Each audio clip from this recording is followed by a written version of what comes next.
Look at this body of work that you represent, man. Respect. It's good to see you. What Thank the you. is going on? I'm back, man. I got another record. Yeah, and you look good, man. There's light in your eyes. Thank you. Thank you. There is. Was there light in your eyes when you started making this album? Yeah. There was. A lot. You know, I went on a journey with it, like any record, and it took a long time for me to even figure out what it was. Because you're asking a lot of questions on it too. Yeah, and usually I finish a record and the next week I know exactly what I'm doing next, right? That's how it usually goes. That's why I've been able to come every year. But this time, it took me a while to figure out like what I wanted to say, what kind of music I wanted to make. And it was just a lot of experimenting. So we finally landed on some type of a path, and I took my time. Here's the compliment, man, that the path has a very linear and cohesive feel to it across from start to finish. I feel like I'm listening to a body of work. It reminds me of like One Day It'll All Make Sense by Common or something, you know, where I press play on it and it comes to an end. I'm like, wow, that was a complete thought.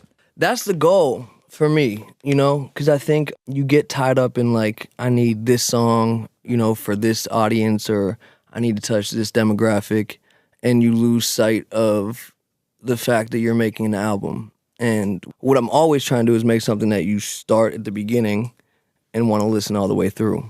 Look, here's the bottom line. You can't help who you fall in love with, period. Right. And there is territory which comes along. You have to make a decision. Am I going to commit to this relationship regardless of the stress that it might cause on me or on others? And you had to make that decision. But was it stressful? Life is stressful. Do you know what I mean? So, of course, there were stressful times. Look, it's not that unique, you know? Like, I was in love with somebody. We were together for 2 years. We worked through good times, bad times, stress, and everything else. And then it came to an end, and we both moved on. And it's that simple, you know? And like, I haven't been on the internet, so, you know, people have assumed that I'm, you know, like, are you okay? Is everything okay? Like, why did you drop off line? Because I was about to drop an album, and also, like, I don't know, it just all seemed kind of like unimportant. Do you know, like the need to show people I was okay? Like, what is that? Where does that come from? Why do we have this need to use social media and internet to, because social media is the new soap opera where people live vicariously. We, I should say, as human beings, not to be divisive, because we're all part of this and we all use it. We live vicariously through the lives and through the experiences of others. And because everyone else is willing to show those experiences for us to live vicariously through them, you don't have to ask for it, but the internet is the playground where that interaction occurs. Okay, that makes sense. But yeah, it's strange. Like, the whole thing is a little strange, but it's not negative. It's just a part of something that's gonna continue to help make me who I am. You know, like it's all positive energy. You know, like, I am happy for her and moving forward with her life, just as I'm sure she is with me. People take a look at the last 12 months of your life. The fact that you haven't been visible online, you haven't been out there saying anything. Which is so good. Which oh must my feel God. great, by the way. I was gonna say. You have no idea, dude. Oh my God, it's so nice. It's so nice, because you gotta understand, like, I used to wake up in the morning. You wake up and you reach for your phone. Yeah. And me, like, I can find any story I want about myself. Do you know what I mean? So I used to look at my phone, scroll through Twitter and Instagram, and get my ego stroked and destroyed in 5 minutes every morning. Do you know what I mean? Like, someone being like, you are the greatest thing ever. You suck. Like, that's how I started my day. And then also, like, that being like some part of like a weight in my emotional space or my headspace.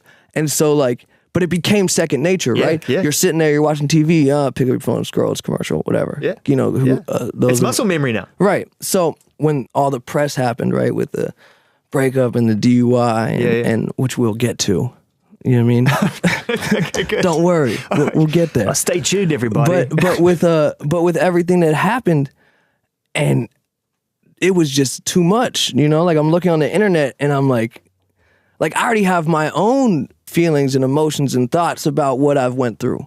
So why the fuck am I gonna have room for all of these? Like, what? Like, how am I gonna even have room for that? Makes sense. So, cut it out. So I completely cut it out. What did you replace it with? Space. Dude, the DUI thing, a lot of people hit my phone and they're like, because I have a past with all that stuff. Right. You know, like Right. when I made the Divine Feminine, that was when I put that record out, that was the first time I had a clear head in 10 years. That's right. Whenever that happened, everyone's like, yo, you must be, like, the story painted itself. You know, it's too easy to be like, oh, here he goes, back to what we, you know what I mean, back to what we're used to. What did happen? You ever feel like invincible? You know what I mean? Like you're just. I mean, maybe I could count on one, but like, two fingers how many times you gotta understand is that I lived a certain life for 10 years and faced almost no real consequence at all. I had no version of the story that didn't end up with me being fine. Yeah, I made a stupid mistake. I'm a human being. Like, drove home drunk, but it was the best thing that could have happened. Best thing that could have happened. I needed that. I needed to run into that light pole and literally like have the whole thing stop. But those things are important, you know, and you get the urge and the itch to tell people, don't worry, I'm okay. Don't worry, I'm okay. Because, you know, like I have people that care about me and fans that love my music, and it's a beautiful relationship with them of people who have been with me through being a 19-year-old wide-eyed kid to being a self-destructive, depressed drug user to, you know, making love music to all these different stages. And then they see something like that and they worry. So your first reaction is, let me tell them I'm cool. Yeah, your first reaction is to think about the well-being of others, which is kind of crazy when you should be actually just concentrating on yourself to some degree. But I understand. But you just realize you have time. Yeah. Do you know what I mean? It's like there will be a time to address those things, but everything is, you know, be fine. Who else rolled through the studio and hung out? Even if they didn't contribute, who else? Just because I know that, you know, you keep an open door. It was the good old cast and crew of people coming through and just hanging out and listening, you know. Thundercat, Anderson, Sid, people. What about John Mayer? He's a singer and a guitar. He plays guitar. He's dope. You should check him out. I hear good things. No, he's unreal. But no, so John came by. I was like, yeah, man, you know, come over, play some records. You know, we'll see what happens. And he comes by. And, you know, he doesn't have a guitar, and because he didn't plan on doing anything, you know, he wasn't planning on making. It's not like you all see your friends with an SM58 in your back pocket. No, all my homies that play instruments, I expect them to have said instrument on them, slung over their back. Like we're getting lunch, I'm like, where is your violin? That's so f***ed up. No, I'm joking. But he comes over just to hang out, listen to music. I pull up Small Worlds, and he's just like, give me a guitar. Beautiful. Yeah, I have like 20 some guitars at my house, and we were all sitting there like, what guitar is he gonna pick? And he laid down the guitar, and just a really organic, awesome experience. He's a really good guy. Talk to him a lot, you know. Yeah, he's got things to say. Great things to say. And I really, you know, he's got a great brain on him as well. I mean, he's someone who you can talk about. I mean, you can start right here at point A, and you can end up at X and Y very quickly. Yeah, and it's nice. It's good. I love the journey, man. Take me there.